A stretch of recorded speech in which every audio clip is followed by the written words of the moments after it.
cada dia há um recomeço, cada semana há um recomeço, cada mês há um recomeço, cada ano há um recomeço. Mas hoje vamos nos concentrar num tema maravilhoso, o regresso do Senhor Jesus. O assunto, ele é muito pertinente. A igreja precisa retornar seu foco para a segunda vinda de Cristo. Diga, eu preciso colocar o meu foco no regresso do Senhor Jesus. Este evento, queridos, em toda a Escritura, é o foco central. É o foco central. A igreja tem esquecido de dar ênfase ao regresso do Senhor Jesus. Mas há um chamado de todos os lados. O rei está voltando. O rei está voltando. O rei está voltando. E muitas vezes a igreja está alheia, simplesmente desconectada. Se nós temos a consciência de que o rei está voltando, este tem que ser o nosso foco. E a igreja precisa ser preparada. Não sabemos o dia, não sabemos a hora. E porque não sabemos, nós precisamos estar prontos para qualquer hora. A Bíblia nos aponta como ponto central. Em Tito capítulo 2, versos 11 a 13, lemos: porque a graça de Deus se manifestou salvadora para todas as pessoas.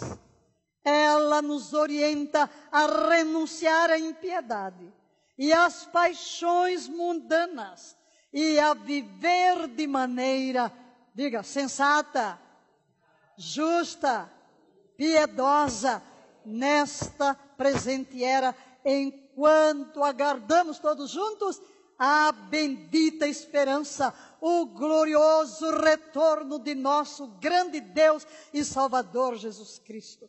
A palavra está dizendo que a bendita esperança de cada um de nós é o glorioso retorno de nosso grande Deus e Salvador Jesus Cristo. Nosso grande Deus. Aleluia. Ele é Deus. O foco central de todo o Novo Testamento é a expectativa desta bendita esperança. Mais uma vez repitamos, o glorioso retorno de nosso grande Deus e Salvador Jesus Cristo. Vamos? O glorioso retorno de nosso grande Deus e Salvador Jesus Cristo. Outra vez, o glorioso retorno de nosso grande Deus e Salvador Jesus Cristo. Ontem, passando pelo Face para fazer uma postagem, chamou minha atenção algo que disse, interessante sua teologia. Era um muçulmano. Aparentemente todo o auditório era de muçulmanos. E uma jovem fazia a pergunta se ela ia para o céu ou se ia para o inferno. E ele insistia e perguntava, Jesus é Deus ou não? Ela disse, tenho dúvidas. E ele insistiu tanto que ela respondesse, Jesus é Deus ou não? Porque não importa se você é ou não é, depende de como. Aí ele fez uma declaração imensa sobre Jesus, que verdadeiramente ele é o profeta que nasceu da Virgem e muita coisa, mas que não era Deus. E ele foi citando os versículos impressionantemente, capítulo e versículo, onde Jesus diz que ele nem sequer fala senão o Pai, e diz que Jesus nunca declarou que era Deus, e em lado nenhum no Novo Testamento se declara que Jesus é Deus. Eis aqui, nosso grande Deus. Jesus é Deus. Ele é o Rei dos Reis, Ele é o Senhor dos Senhores. Aleluia! O próprio Evangelho de João declara, no princípio era o verbo, a palavra que é Jesus. O verbo, a palavra estava com Deus e a palavra era Deus. Todas as coisas foram feitas por Ele e sem Ele nada do que foi feito se fez. Nele estava a vida e a vida era a luz dos homens. Aleluia. E a palavra tem um nome, a palavra é Deus. Esta é a esperança, não só do crente, mas de toda a criação. Lemos em Romanos 8, 21 e 24, na esperança de que também a própria natureza, as coisas, os montes, os vales, os rios, tudo quanto existe, a própria natureza criada será liberta do cativeiro. O pecado do homem escravizou todas as coisas, toda a criação. Sejam animais, sejam clima, montes, vales, a terra revolta, com maremotos, com terremotos, com vulcões, com climas opostos, com secas, com enchentes.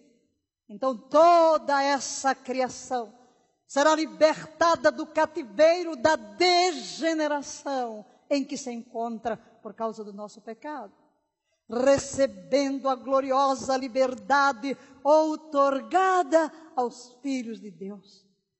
Sabemos que até hoje toda a criação geme e padece como em dores de parto. E não somente ela, mas igualmente nós, que temos os primeiros frutos do Espírito, também gememos em nosso íntimo, juntos, esperando com ansiosa expectativa por nossa adoção como filhos, a redenção do nosso corpo. Porquanto precisamente nesta esperança fomos salvos. Contudo, esperança que se vê não é esperança, pois como alguém pode anelar por aquilo que está vendo? Tudo quanto Deus criou geme por esse dia, quando Ele restaurará toda a criação de volta ao seu propósito original. A terra entrará em equilíbrio, o clima entrará em equilíbrio, todo o planeta entrará em equilíbrio, não haverá mais feras, não haverá mais enfermidades, não haverá mais mortandade. Tudo será restaurado ao seu propósito original. Dê um aplauso ao Senhor da glória, porque esta é a nossa bendita esperança. Ele vem! Mas, quando nós vamos estudar profecias bíblicas sobre os últimos dias, nós o fazemos a partir de algumas abordagens. Primeiro, os eventos que precedem o retorno de Jesus. Diga isso? Os eventos que precedem o retorno de Jesus. Aí entra o quê? Entra a tribulação, terremotos, peste, fome, anticristo, tudo isso. Segundo, o retorno em si. O regresso de Jesus em duas fases. O regresso de Jesus para a sua igreja, que chamamos de arrebatamento, e a segunda vinda de Cristo, para Ele inaugurar na terra o seu reino milenar. E em terceiro lugar, eventos que seguem ao seu retorno, isto é, o reino que Ele vai estabelecer na terra. Então, falar de profecias bíblicas com respeito aos últimos dias, tem esses três focos. Qual deve ser o nosso foco? Nosso foco principal deve ser em Jesus e seu retorno e o que virá, isto é, o reino vindouro. Nossa energia não deve estar tão voltada para os acontecimentos, senão nós ficamos loucos. Vamos ficar desesperados se ficarmos apenas atentando para a multiplicidade de sinais. Não que não tenhamos que prestar atenção, mas não podemos perder de vista que o nosso foco principal deve ser Jesus e o seu retorno. Ele virá a um reino que será estabelecido. Todavia, Ele quer que prestemos atenção aos sinais dos tempos. Diga, sinais dos tempos. Em Mateus 16, Jesus fala, os fariseus e os saduceus, aproximando-se de Jesus e para o provar, pediram que eles mostrassem um sinal vindo do céu. Então ele, Jesus, lhes respondeu: quando começa a entardecer, dizeis, haverá bom tempo, pois o céu está avermelhado. Ou pela manhã dizeis, hoje haverá tempestade, porque o céu está de um vermelho nublado. Sabeis com certeza discernir os aspectos do céu, mas não podeis interpretar os sinais dos tempos? Jesus está criticando os judeus por saberem discernir quando é verão, quando é inverno, quando é dia, quando é noite, quando chove, quando faz sol, mas olhando para o que estava acontecendo, não sabiam discernir que eles viviam nos sinais dos tempos da vinda do Messias. Israel não soube discernir e rejeitou o Messias, sofrendo as suas consequências. Jesus explica isso muito bem em Lucas 19, 41, dizendo, quando ia chegando assim que viu a cidade, Jesus começou a chorar sobre ela e proclamou, se tu compreendesses neste dia, sim, tu também, o que traz a paz. No entanto, agora isto está encoberto aos teus olhos. Virão dias em que teus inimigos te cercarão de trincheiras e por todos os lados te ameaçarão, apertando o grande cerco contra ti. Também lançarão por terra tu e os teus filhos que estão dentro de ti. Não deixarão em ti pedra sobre pedra. Por quê? Leia comigo. Porque não reconheceste a maravilhosa oportunidade que tiveste com a visitação de Deus. E hoje nós corremos, sim, o perigo de viver insensíveis e não compreender os sinais da maravilhosa oportunidade de uma visitação de Deus. Infelizmente, quando a trombeta tocar, há muitos que não vão subir. Oh, quando a igreja for arrebatada, esse templo ficará lotado. Todos os templos ficarão lotados, porque todo mundo vai correr para os templos, porque saberá com certeza que ocorreu o arrebatamento da igreja e ficaram para trás. Prossegue Jesus, sabeis com certeza discernir os aspectos do céu, mas não podeis interpretar os sinais dos tempos. Agora, queridos, enquanto nós vamos abordar alguns aspectos proféticos, não tudo hoje é apenas uma introdução.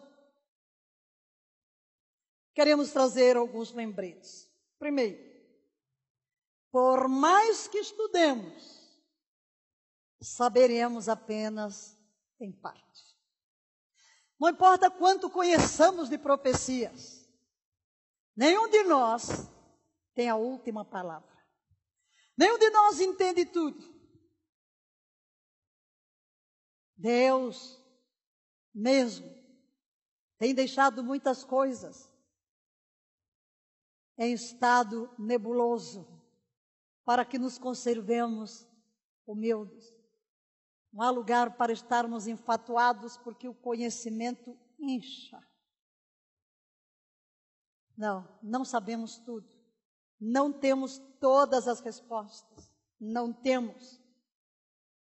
1 Coríntios 13, 2 diz, agora, portanto, enxergamos apenas um reflexo obscuro, como em um material polido. Entretanto, haverá o dia em que veremos face a face. Aleluia! Hoje conheço em parte. Então conhecerei perfeitamente da mesma maneira como plenamente sou conhecido. Face a face. Diga, face a face. Lembrete 2. Temos que nos aproximar do profético com humildade. Em quantas épocas da igreja ela julgou que Jesus viria naqueles dias? Mas ele não veio. Temos que ter humildade para entender que, embora tenhamos percepções, Deus pode nos confundir. Porque a forma de Deus medir o tempo não é a nossa. E em terceiro lugar, outro lembrete. Aproximemo-nos do profético com a motivação correta. Por que queremos saber sobre os sinais dos tempos? Por que queremos saber escatologia? Apenas para especular, para ficar discutindo se eu sou pré-milenista, amilenista, pós-milenista. Quanta gente fica brigando por um ponto de vista doutrinário. A igreja vai subir antes da grande tribulação. A igreja vai subir no meio da tribulação. A igreja vai subir depois da tribulação. Aí vem o outro, não vai haver milênio. Nós já vivemos o milênio de Cristo. Enfim, não vamos buscar aprofundar-nos no que está ocorrendo com o olho da Bíblia e o outro na história, para criar confusão, para acharmos melhores, ou simplesmente para dizer, Jesus Cristo está voltando e eu não vou mais fazer nada. Certamente esse não é o nosso objetivo nesta série, pelo contrário. Vamos ver qual a nossa motivação. Primeiro, o maior temor a Yahvé. Queremos tomar consciência dos sinais da proximidade da sua vinda e que isto desperte dentro de nós o maior temor a Yahvé, porque o temor a Yahvé é que é o princípio da sabedoria. Em segundo lugar, maior santidade. Maior santidade. Sede santos, porque eu sou santo, e sem santificação ninguém verá a Yahvé, queridos. Há um chamado profético a que a igreja entre em profundo arrependimento, preparando-se para o regresso de Jesus, vivendo em santidade. Em terceiro lugar, o maior envolvimento em sua obra de proclamação do Evangelho. Eu não posso chegar de mãos vazias. Ser cristão é ser a reprodução de Cristo primeiro no caráter. Isto fala da santidade, mas segundo da missão, isso fala de uma vida envolvida na busca e salvação do perdido. Queremos entender os acontecimentos proféticos para que possamos aproveitar a oportunidade. Esta quarta coisa que queremos destacar.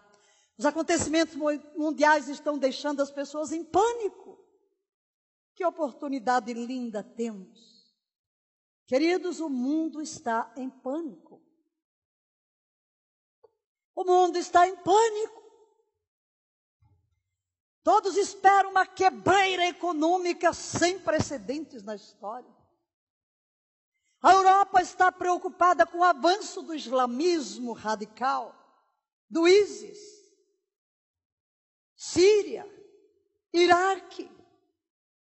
Ainda aqui no Brasil, esta semana, saiu a notícia do que se encontrou de movimento para recrutar jovens para este movimento diabólico de matar as pessoas, de degolar. Há uma preocupação mundial aqui, agora, esta semana, creio que ontem ou anteontem, uma notícia, foi apreendido um navio uruguaio, levando o carregamento de armas para este grupo radical, o ISIS. Não saíam as armas de lá, mas o país tem necessidade de saber o que está acontecendo. Então existe um medo, existe um temor, e esta é a nossa maior oportunidade para levar segurança, para transmitir a bendita esperança do regresso glorioso do Senhor Jesus. E se na realidade juízo está vindo sobre a terra, e está, no próximo sábado estaremos falando.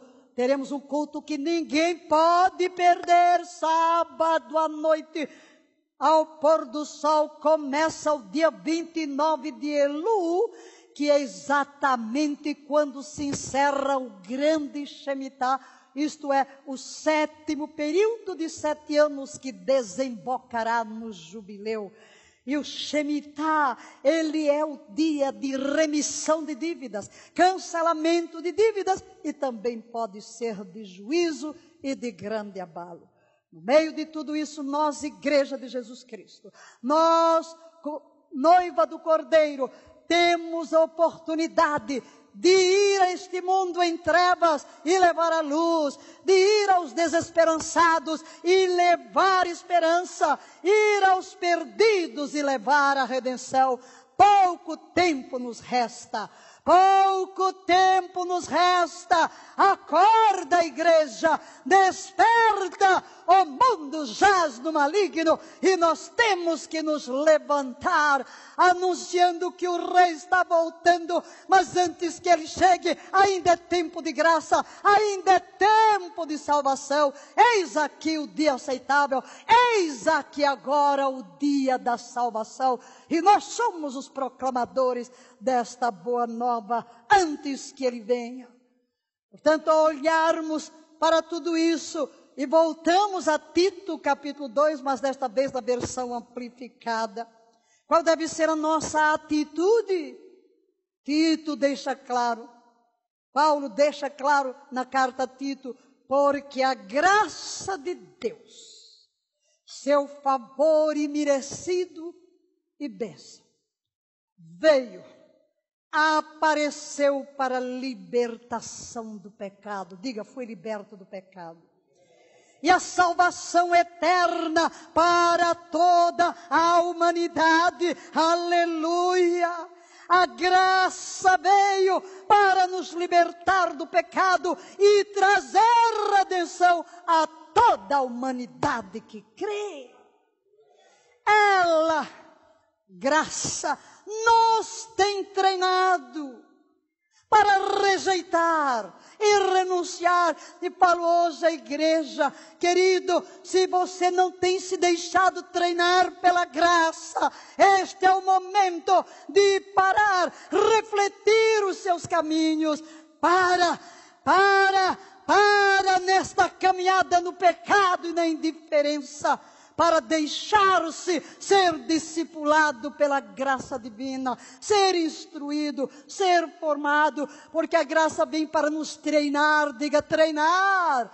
Não é um conhecimento intelectual. Treinamento fala de habilitar-nos para fazer algo. E a graça vem para nos habilitar a que rejeitar em primeiro lugar. E uma vez rejeitando, renunciar. Número 1, a impiedade. Diga, eu rejeito e renuncio toda forma de impiedade, que é a irreligião, imundano, apaixonado desejo, impulsos, instintos, desejos da carne. A graça nos habilita a rejeitar os apelos da carne, os instintos animalescos que se encontram na carne, para viver como? Número 1, de forma discreta. Diga, discreta.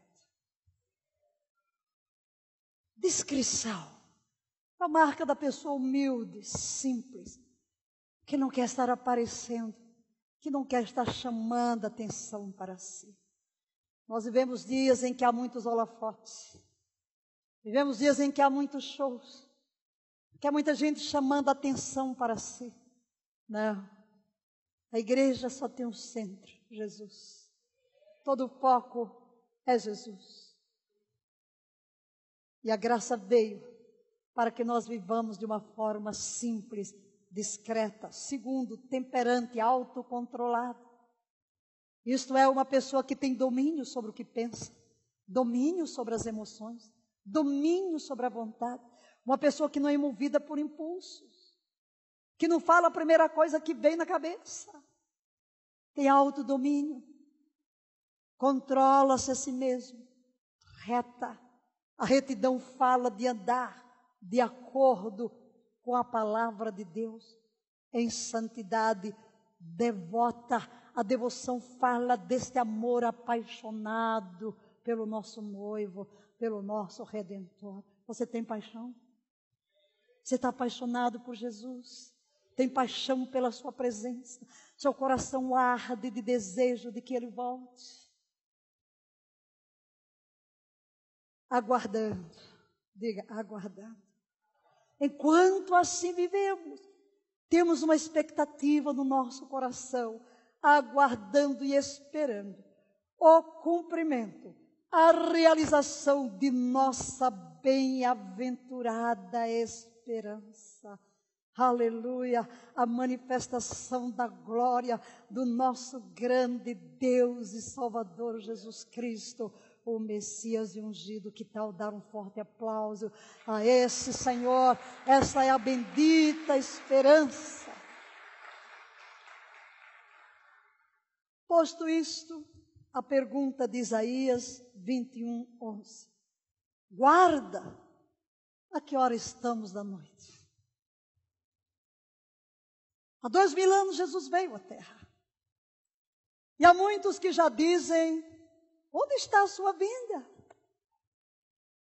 Desde que os nossos pais dormiram, Ele não virá.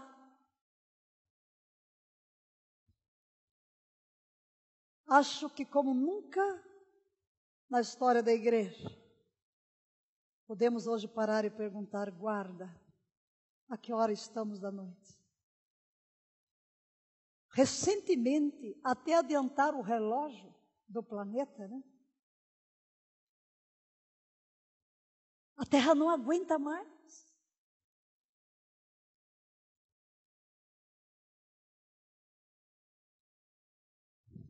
Charles Spurgeon,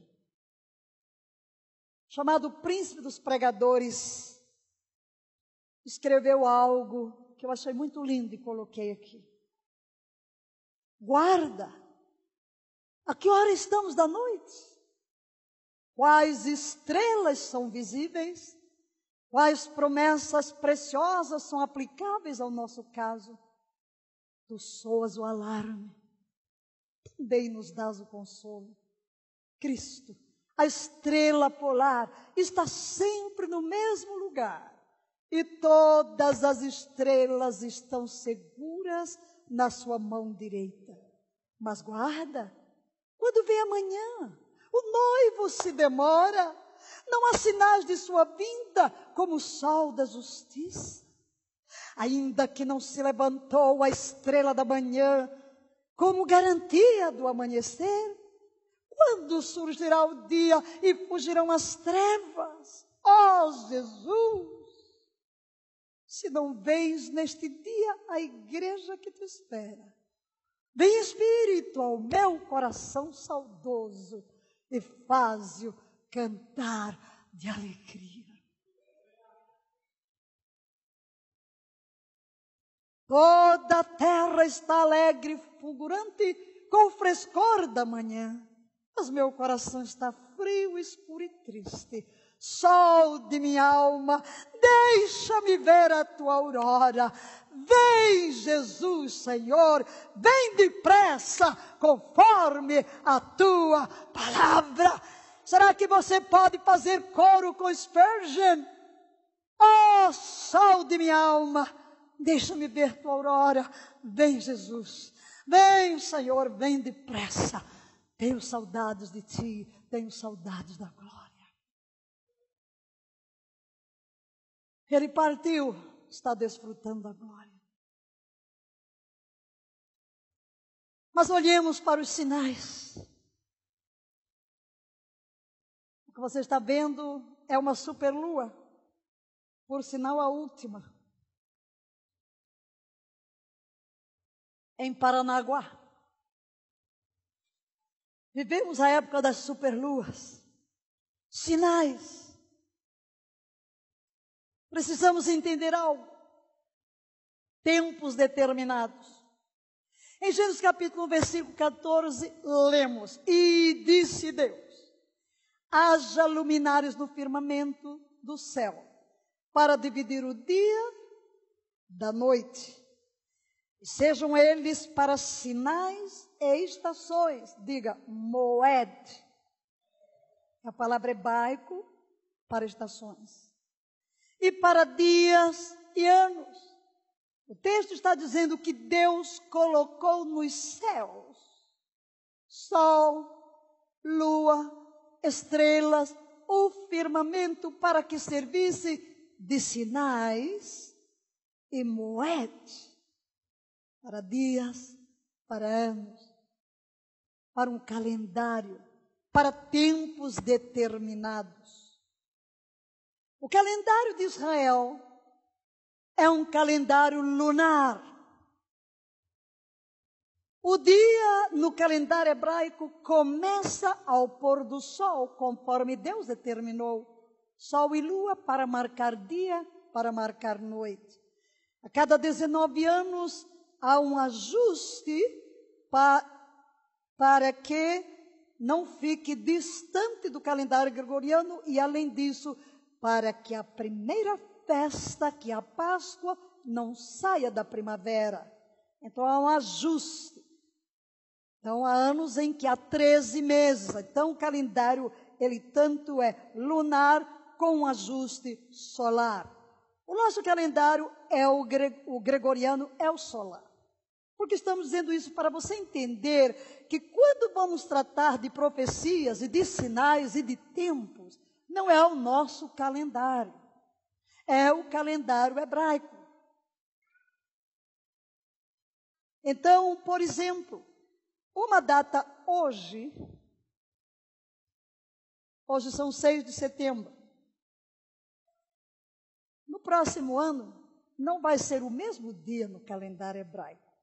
Por isso, às vezes, as festas caem um pouco, elas começam no nosso calendário ou abril ou março. E as de outono ou setembro ou outubro. Ok? Porque é um calendário solar.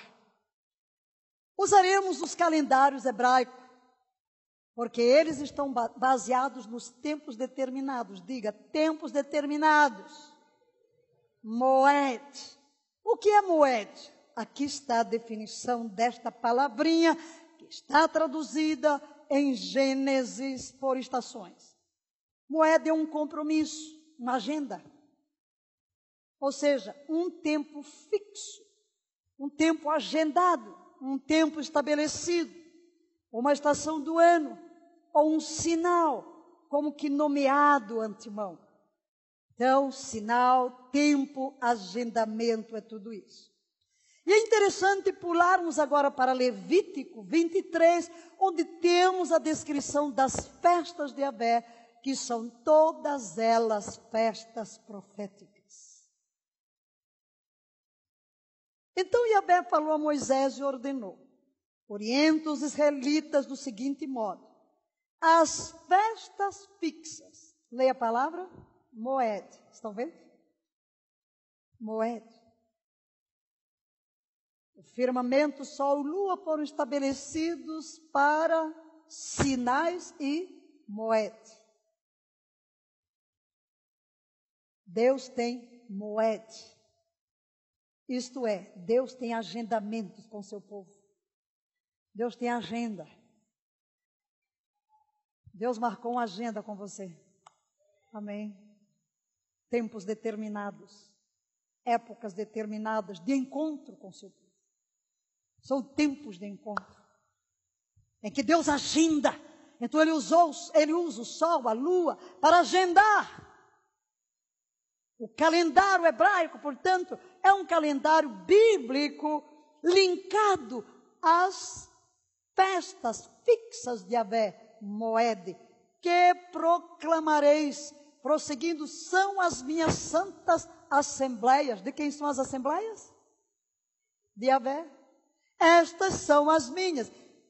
Eu pensei que as festas eram dos judeus. Não, são festas de Yahvé. São festas de Yahvé. São para nós.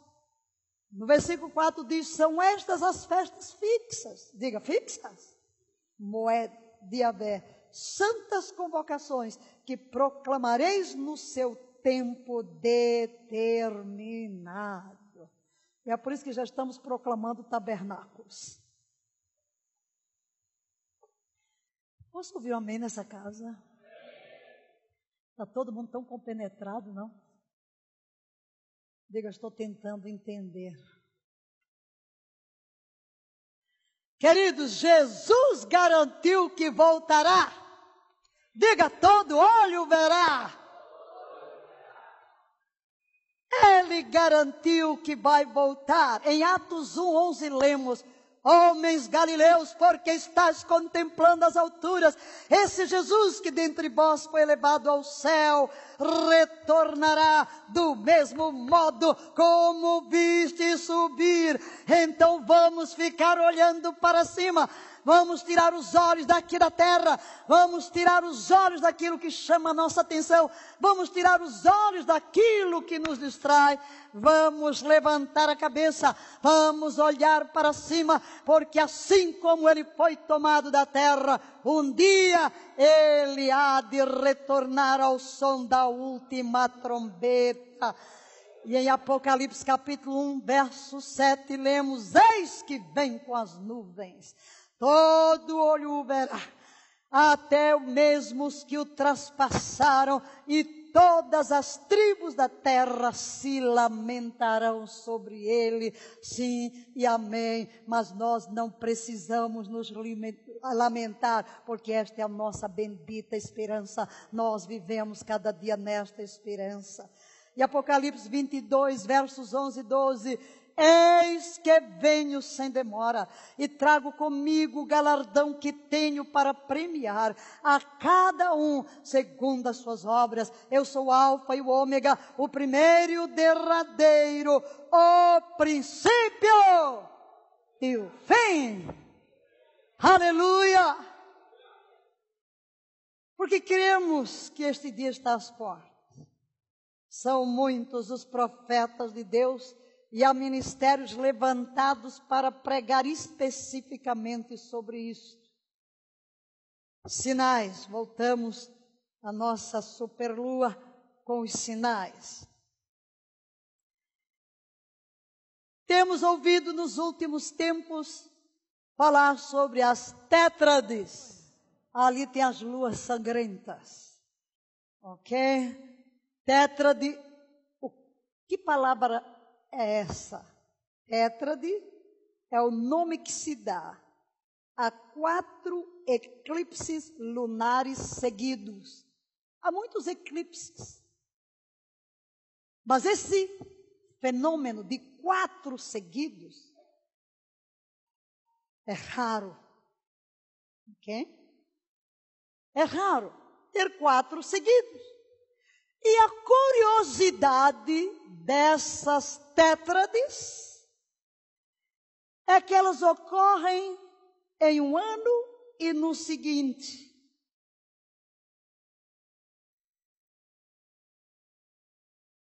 Estamos agora, no dia de tabernáculos, quando começarmos a festa de tabernáculos, daqui a 2 domingos, será a última lua sangrenta desta tétrade.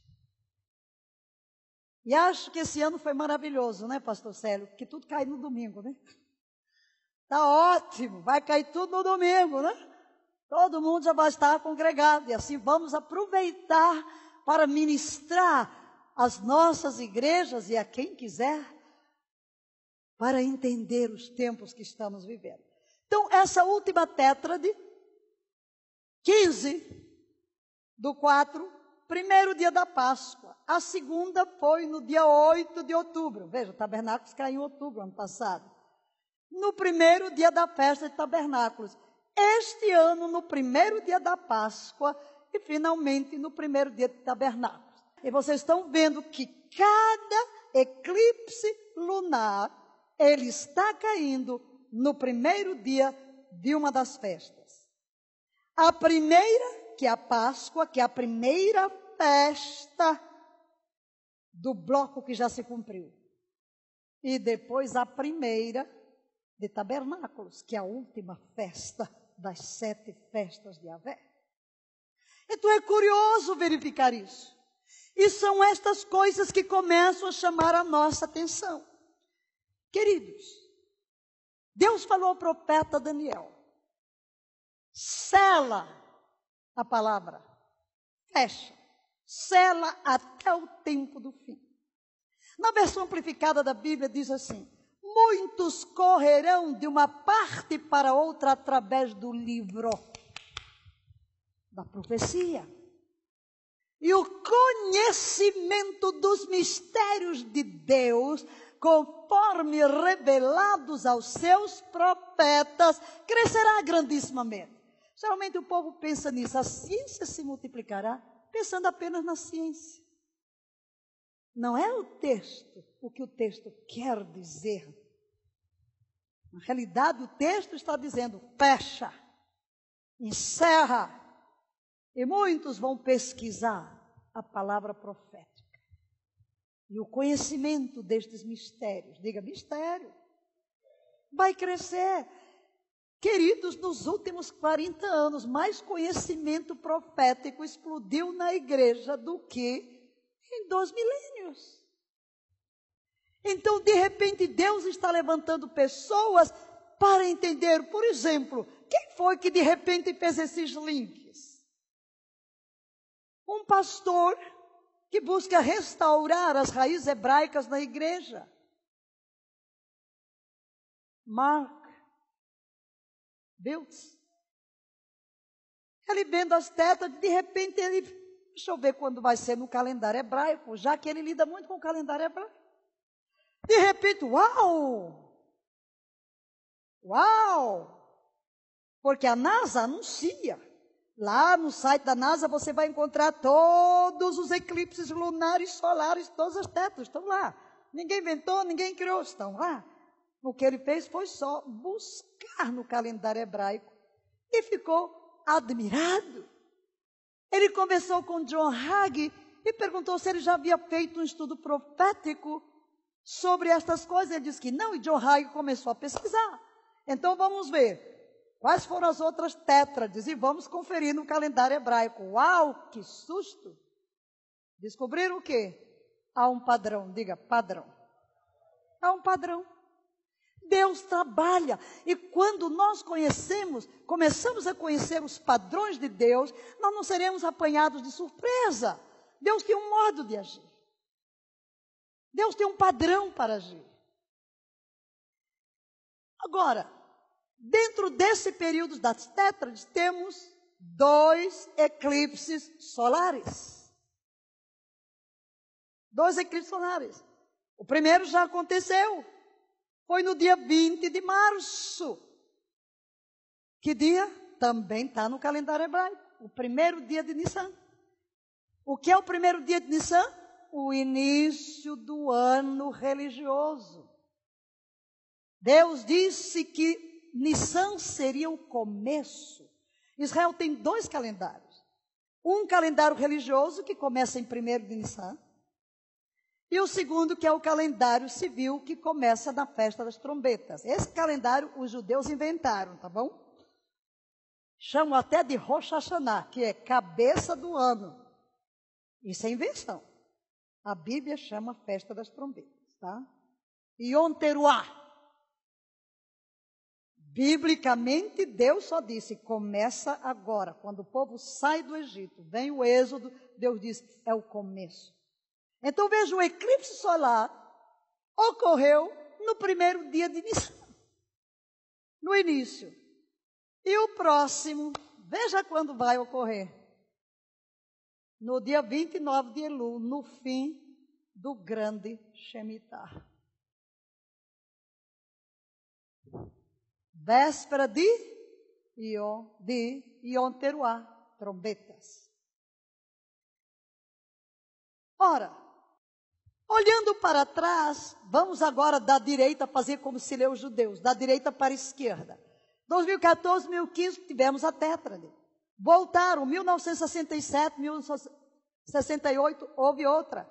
Voltando, 1949, 1950, outra. Voltando uma 500 anos antes, 1493 e 1494. Todas elas, primeira festa, primeiro dia de Páscoa, primeiro dia de tabernáculos. Se você olha aqui, rapidinho, não quero me deter, porque estou passando por cima.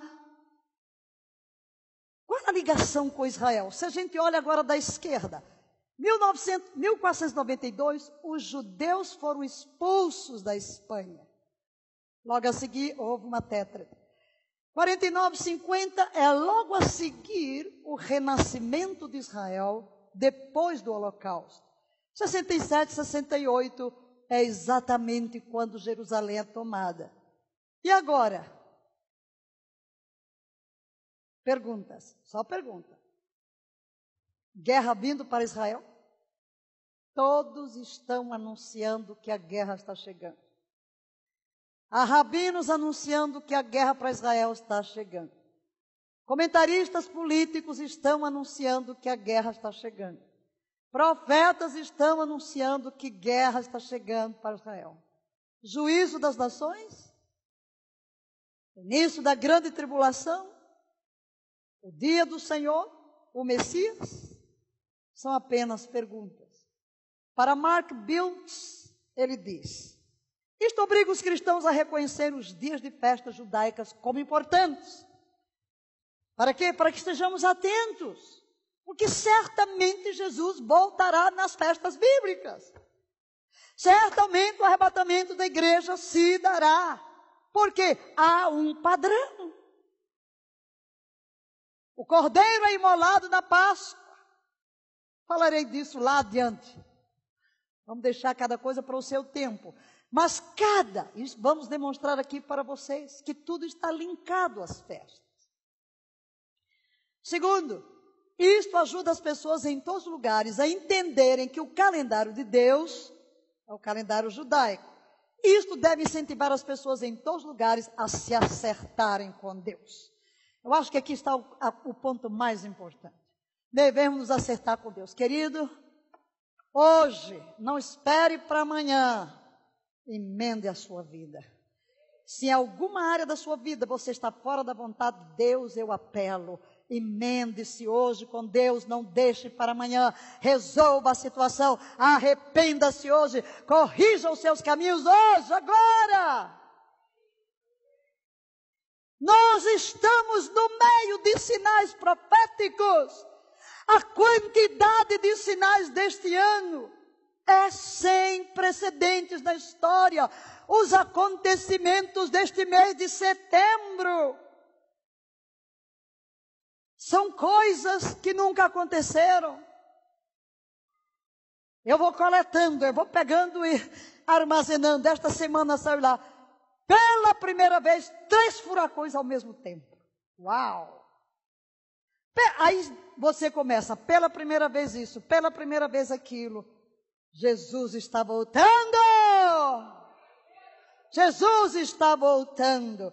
E aí você pode ver, novamente voltamos à imagem da tétrade com o eclipse solar.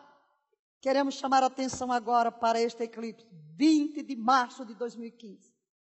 20 de março. Quem sabe onde a gente estava? Eu estava em Israel. Eu estava em Israel. 20 de março de 2015, queridos. O novo ano bíblico. E o que é importante sobre isso? Este eclipse solar total foi muito mais raro do que as luas sangrentas.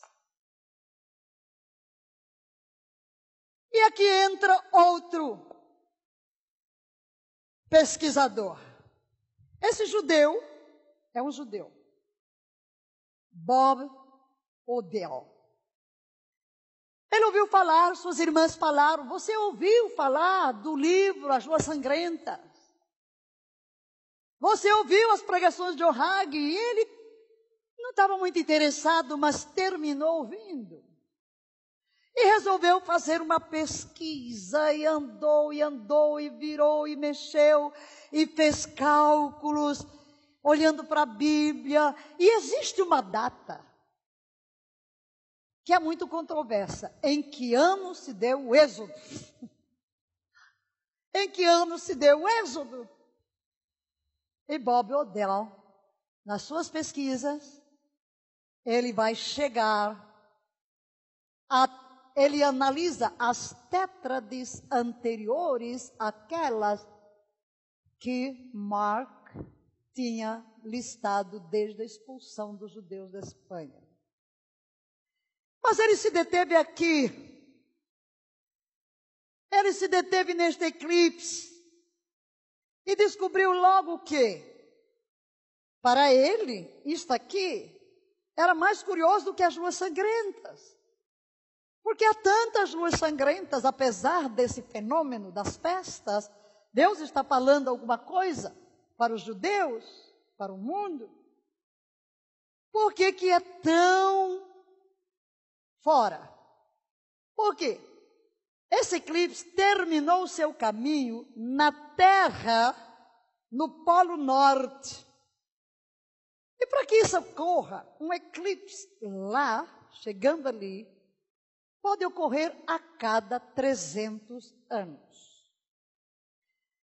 Mas há algumas curiosidades. O eclipse total, no Polo Norte, às 10h19. Isso ocorreu no dia 1º de Nissan. 1º de Nissan começou às 15h50.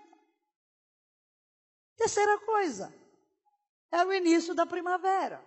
Que eclipse é esse que vai parar no Polo Norte? No 1º de Nissan, que é o ano novo, e no início da primavera. 29 de março. 20 de março. 3 coisas coincidem com esse eclipse solar. Quão raro é esse fenômeno? Quão raro é ter um eclipse que termina no Polo Norte, no dia 1º de Nissan e no início da primavera?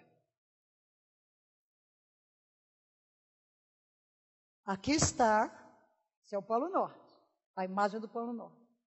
O eclipse solar, total 2 minutos, 1º dia da primavera. Provavelmente pela primeira vez em 100.000 anos. A probabilidade disso ocorrer são 100.000 anos. Isso quer dizer o quê? Que esse fenômeno ocorreu pela primeira vez no dia em que Israel começa o seu novo ano. Há um sinal nos céus, que certamente nunca mais acontecerá. Temos que esperar 100.000 anos e a terra não aguenta. Diga, sinais dos céus. Que temos que buscar saber. O que é que Deus está falando? Não sei, mas que Deus está falando. Deus está dizendo, acordem as nações, acorde a igreja, o rei está voltando. Ainda que eu não possa entender tudo, ainda que eu não possa definir tudo, há sinais. E aquilo que Jesus disse aos judeus quando esteve aqui, vocês sabem saber quando é verão, quando é inverno, não sabem discernir os sinais dos tempos. Coisas raras estão acontecendo. Agora teremos o próximo eclipse lunar, 28 de setembro. Será um eclipse lunar total. Será visível no Pacífico, nas Américas, na Europa, na África, no Oeste e na Ásia. Em Jerusalém vai começar às 3 horas da manhã, então não vai ser visto, né? O pico será às 5h47 e o término às 8h22. Nesta região, pode avançar, nesta região do mundo estará havendo o próximo eclipse, pode avançar, mas ao outro. Ok. Pode avançar. Agora, queridos, quais as tétrades anteriores? Bob Odell descobriu o quê? Que houve várias tétrades, e uma delas em 1579 a.C. a 1500, aqui é o contrário, viu? Antes de Cristo começa com o ano mais elevado, 1579, 1578. Qual é a conclusão dele? O Êxodo caiu exatamente em uma das luas sangrentas de uma única tétrade em um período de 1000 anos. E a partir daí, ele descobriu ocorrências interessantes. Seria o Êxodo e a outorga da Torá, da Bíblia, 1579 a.C., a outra tetra de 1058 a 1057, tempo dos Salmos e de Davi. Depois você vê, caminha quase 1000 anos. 162 é quando escreve o Mishnah, o Talmud. Depois vira para 860, já depois de Cristo, é o livro de oração. 1428, 29, surge a imprensa com Gutenberg. 49, 50, além do nascimento de Israel, nós temos a descoberta dos manuscritos do Mar Morto. E aí, prosseguindo as últimas que já vimos, expulsão dos judeus da Espanha, independência de Israel, conquista de Jerusalém, e agora, o que será? Bem, queridos, queremos destacar algo. A quem estas tétrades estão falando? Ao longo do tempo, eu não tive tempo de escrever sobre o assunto, eu quis muito escrever porque eu via muitas coisas. O povo especulando, Jesus vai voltar, vai não sei o quê, na última tétrade. E até mesmo John Hagee traz de uma forma contundente o texto que o sol escurecerá, a lua não dará seu brilho, olhando para isso como cumprimento de Joel. Mas hoje, de passagem, eu gostaria de dizer algo. Analisando tudo, à luz da história, não podemos dizer que a tétrade deste ano é um prenúncio do regresso de Cristo, nem da tribulação. E não podemos dizer que estes eclipses são o cumprimento da profecia de Joel. Por quê? Porque são muitas as tétrades. O sol escurecerá, a lua dará sua luz antes que venha o grande e terrível dia do Senhor. Houve muitas tétrades. São eclipses, são sinais. Para Bob, ele chegou à conclusão, estudando tudo aquilo, que na realidade as tétrades vêm trazer consolo para Israel. Primeiro, um testemunho para os judeus. Porque vejam, quando analisamos as tétrades dentro da história e os ocorridos em Israel, vamos pensar, por exemplo, de 1493. A expulsão foi em 92. Portanto, não podia ser o anúncio de um juízo. Mas Deus cuidou do seu povo expulso. Levantou Cristóvão Colombo, que descobriu a América, que se tornou refúgio para o povo judeu. Vamos olhar para 1948 e 49. O Holocausto foi antes.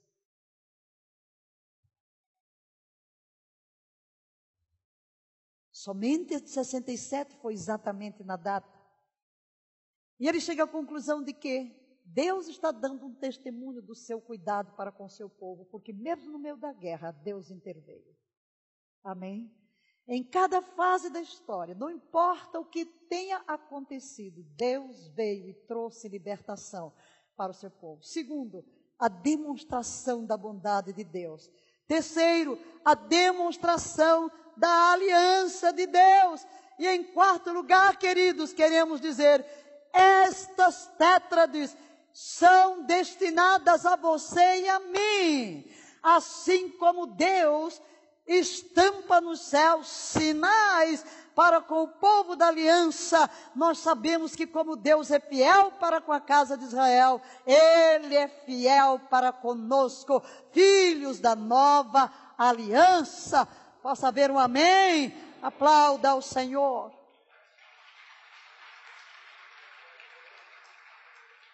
E diante disso, Bob Odile resolveu chamar as luas sangrentas de luas de ouro. Luas de ouro. Por quê? Porque as tétrades trazem uma assinatura divina. São chamadas luas de ouro. O nome sangrento, quem deu na realidade foi John Hagee e pegou luas de sangue, né? Mas na realidade são eclipses, que pode dizer porque fica da cor de sangue. Mas eu procurei alguma foto de eclipse que te parecesse mais com ouro do que com sangue. Encontrei. Aqui, elas trazem a assinatura divina. Diga, eu olho para os céus, vejo os sinais do cuidado de Deus para com a casa de Israel. Porque, queridos, se há um sinal que tem que acontecer antes que Jesus voltasse, é o retorno de Israel. Isso já aconteceu. E Deus está demonstrando o seu favor. E essas tétrades ocorrendo nos dias das festas estão proclamando a bondade de Deus para com o seu povo. Amém. Não, queridos, no dia que chegar aí a última lua de sangue, o mundo não vai acabar por causa disso.